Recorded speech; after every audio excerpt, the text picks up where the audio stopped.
um pouco sobre a história do Brasil, mais precisamente sobre o Brasil Império. A nossa equipe é composta por eu, Carlos Eduardo, Stephanie Larissa, Luana Ramos, Marcos Vinícius, Venâncio Vitor e Emerson Nascimento. Portugal sempre fez muitos negócios com a Inglaterra e com medo de perder esses negócios, porque praticamente os ingleses bancavam Portugal.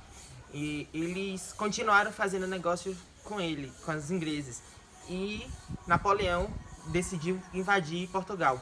A família real portuguesa veio para o Brasil corrida, porque Napoleão iria tomar o poder e eles iriam perder tudo. Então eles decidiram fugir para o Brasil. Eles vieram acompanhados de 8 naus, 3 fragatas e 2 navios de guerra ingleses fazendo a escolta até o Brasil. A família real portuguesa embarcou para o Brasil no dia 28 de novembro de 1807 e chegou no Brasil no dia 22 de janeiro de 1808, levando 54 dias para chegar em Salvador. Ao chegar em Salvador, a família real foi recebida com uma grande festa. Uma curiosidade é que eles vieram para Salvador por engano. Eles iam para o Rio de Janeiro, mas uma tempestade levou a comitiva para Salvador. Essa comitiva era composta por 2% da população portuguesa. E quando chegaram em Salvador, foram recebidos com uma grande festa e permaneceram um período em Salvador. Durante esse tempo que permaneceram em Salvador, eles assinaram o Tratado dos Portos Abertos às Nações Amigas. A família real zarpou rumo ao Rio de Janeiro no dia 26 de fevereiro de 1808, chegando no Rio de Janeiro no dia 7 de março de 1808. O Rio de Janeiro seria declarado, então, capital do Império. Ao chegar no Rio de Janeiro, a corte não tinha onde ficar. A cidade não tinha uma estrutura e não tinha residências para todos. Então, o que a corte fez? O príncipe regente assinou um decreto que autorizava as pessoas que tinham esse documento a retirar as pessoas que moravam nessa casa, em qualquer casa, qualquer residência, para dar abrigo aos membros da corte. Quando eles se estabilizaram, eles foram dar um impulsionamento na infraestrutura da cidade. A cidade não tinha nenhuma infraestrutura e não tinha nenhum dos luxos que eles tinham na Europa. Então, eles construíram teatro real, a base do exército, da marinha, praças e avenidas, trazendo uma maior mobilidade e um maior conforto à família real, que era acostumada com todo o luxo na Europa. Pacto colonial. Com a vinda da família real para o Brasil, eles tiveram que quebrar o pacto colonial. O pacto colonial era um documento que dizia que a colônia não poderia ter um desenvolvimento maior do que a metrópole. Ou seja, o Brasil não poderia ter um desenvolvimento, nem uma economia maior do que Portugal. A gente era proibido de ter certos tipos de agriculturas, de indústrias, por conta do pacto colonial. Outra coisa que o pacto colonial instituía era que o Brasil não poderia fazer negócios com nenhum outro país, somente com Portugal. E com o fim do pacto colonial, o Brasil pôde se desenvolver um pouco mais.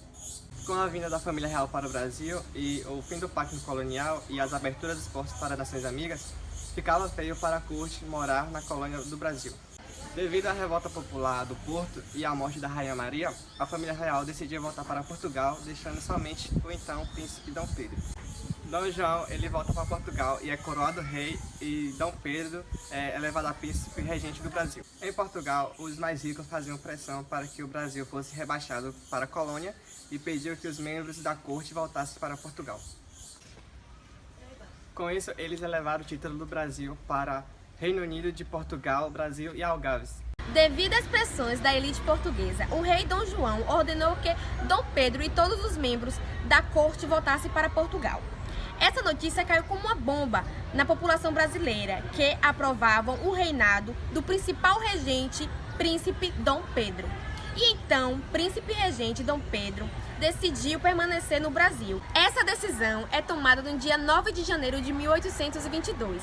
Na ocasião, Dom Pedro proferiu a frase que tornou célebre: "Se é para o bem de todos e felicidade geral da nação, estou pronto, diga ao povo que eu fico." Esse episódio passaria a história como o dia do fico. Dom Pedro estava em campanha próximo às margens do rio Ipiranga, quando sua esposa, Dona Maria Leopoldina, assinou a nossa independência. Foi enviada a carta a Dom Pedro informando a nossa independência e Dom Pedro, segundo os historiadores, em seu cavalo branco, levantou a espada cercado do seu exército à margem do rio Ipiranga e gritou: "Independência ou morte." Essa frase se tornou lenda de todos os brasileiros, mas para alguns historiadores esse episódio não aconteceu, tornando assim o Brasil independente. O primeiro reinado foi a fase inicial do período monárquico do Brasil. Após a independência, esse período se inicia com a declaração da independência por Dom Pedro I e se finda em 1821 com a abdicação do imperador. Dom Pedro II se torna imperador com 15 anos de idade, um ano após ter sido declarado maior de idade, com 14 anos. Esta foi a forma encontrada pelo Partido Liberal para acabar com o governo regencial, que era provavelmente o causador das rebeliões que se passavam no Brasil. A antecipação da sua maioridade é conhecida como golpe da maioridade. Esse período de regências foi um período que regentes regiram o Império até que Dom Pedro II, primogênito de Dom Pedro I, fosse considerado apto a governar o Império. O segundo reinado corresponde ao período de 23 de julho de 1840 a 15 de novembro de 1889, em que o Brasil esteve sob reinado de Dom Pedro II. Foi caracterizado como um período de relativa paz entre as províncias brasileiras, a abolição gradual da escravidão e a Guerra do Paraguai. O Brasil começou a exportar mais do que a importar, e a procura pelo café era tão grande que havia necessidade de aumentar a mão de obra. Por isso, os fazendeiros que viam com maus olhos as tentativas de qualquer lei que favorecesse a abolição da escravidão. A fim de se proteger, os latifundiários apoiam a vinda de imigrantes, especialmente italianos, para trabalharem nos cafezais. Abolicionismo. Essa época é crucial para o processo de abolição dos escravos, pois surgem diversas sociedades e jornais contra esta prática. Os escravos se mobilizam através dos quilombos e irmandades religiosas, mas também solicitam sua liberdade na justiça.